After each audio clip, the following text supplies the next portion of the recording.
नमस्कार, मी अश्विनी पुरी. आपण पाहताय DS न्यूज. बातमी आहे राज्याच्या विधिमंडळाच्या अर्थसंकल्पीय अधिवेशनातील. राज्याच्या विधिमंडळाच्या अर्थसंकल्पीय अधिवेशन सध्या सुरू असून सभागृहात आज भावनिक क्षण पाहायला मिळालेला आहे. उपमुख्यमंत्री देवेंद्र फडणवीस यांनी भाषणादरम्यान पहाटेच्या शपथविधीच्या आठवणींना उजाळा देत अजितदादांची आठवण काढली आहे. त्या राजकीय घडामोडींनी गाजलेल्या प्रसंगाचा उल्लेख करत त्यांनी दिवंगत नेते अजित पवार यांच्याबद्दलच्या आठवणी सभागृहात मांडल्या. क्षणभरासाठी वातावरण भावूक झाल्याचं चित्र पाहायला मिळालं. नेमकं मुख्यमंत्री अजितदादा हे केवळ एक व्यक्तिमत्व नव्हतं, तर ते एका पिढीचा आत्मविश्वास होते. शेतकऱ्यांचा एक कळवळा असलेले, शेतीबद्दल इत्थंभूत माहिती असलेले, शेती, ॲनिमल हजबंड्री या सगळ्या विषयांची पूर्ण जाण असलेले आणि एक प्रकारे मातीतनं तयार झालेलं नेतृत्व असं अजितदादांचं नेतृत्व होतं.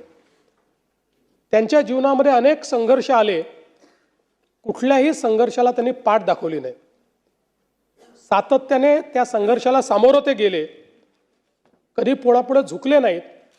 पण ज्यावेळी दादांना मनातनं असं वाटलं की काहीतरी चूक आहे किंवा समाजाला ते चूक वाटतं आहे, त्यावेळी जाहीर माफी मागायलाही त्यांनी मागे पुढे पाहिलं नाही. अशा परिस्थितीमध्ये दादा कुठलाही इगो न ठेवता जाहीरपणे माफी मागून पुढच्या कामाला त्या ठिकाणी लागायचे, हे देखील आपण बघितलेलं आहे. त्यामुळे एक प्रकारे अनेकांचा आधारबळ असलेले, अनेकांना धीर देणारे, अनेकांच्या निर्णयाची ताकद असलेले दादा आज नसल्यामुळे निश्चितच खूप मोठ्या प्रमाणात अनेक लोकांच्या समोर अनेक प्रश्न त्यातनं निर्माण झाले.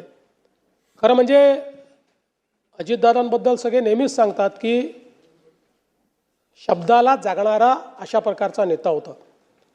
त्याचा अनुभव 2019 साली आम्ही घेतला. 2019ला ज्यावेळी आमचं ठरलं की सरकार तयार करायचं, त्यानंतर काही कारणाने तो निर्णय त्यावेळी त्यांच्याकडे वरिष्ठांनी बदलवला. पण दादांनी त्यावेळेस भूमिका घेतली की नाही, मी शब्द दिलेला आहे, मी शब्द मोडणार नाही. आणि आम्ही सरकार तयार केलं, शपथविधी घेतला. त्याला अनेक लोकांनी पहाटेचा शपथविधी म्हटलं. त्याला पहाटेचं म्हटलं की दादा त्याच्यावर नाराज व्हायचे.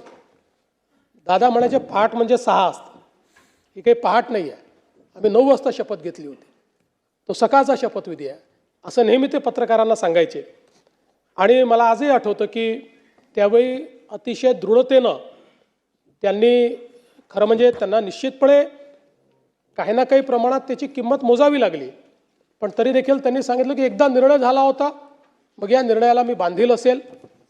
आणि ज्यावेळी सर्वोच्च न्यायालयाचा निर्णय आमच्या विरोधात गेला, मला आजही आठवतं की वर्षा बंगल्यामध्ये दादा आणि मी दोघंच जण होतो. त्यावेळी तो निर्णय विरोधात गेल्यानंतर त्या ठिकाणी सरकार स्थापन करणं काही शक्य नव्हतं. दादांनी विचारलं काय केलं पाहिजे. मी म्हटलं दादा, आता याच्यामध्ये उगीच तुम्ही स्वतःचा बळी द्यावा अशी आमची पण अपेक्षा नाही. ठीक आहे, आता जे काही असेल तुम्ही तुमचा निर्णय घ्या. आणि त्यानंतर माझ्याशी चर्चा करून, म्हणजे अनेक वेळा अनेकांनी अनेक गोष्टी त्या ठिकाणी सांगितल्या, पण वर्षा बंगल्यावरनं माझ्याशी चर्चा करून दादांनी मग तो निर्णय बदलवला. कारण त्यांच्यासोबत जे लोक राहिले होते, हे दादांना माहिती होतं की शेवटी त्यांचंही भविष्य आपल्याला बघायचं आहे. आणि मग दादांनी पुन्हा त्या ठिकाणी जे काही सरकार झालं त्या सरकारमध्ये सामील होण्याचा निर्णय घेतला.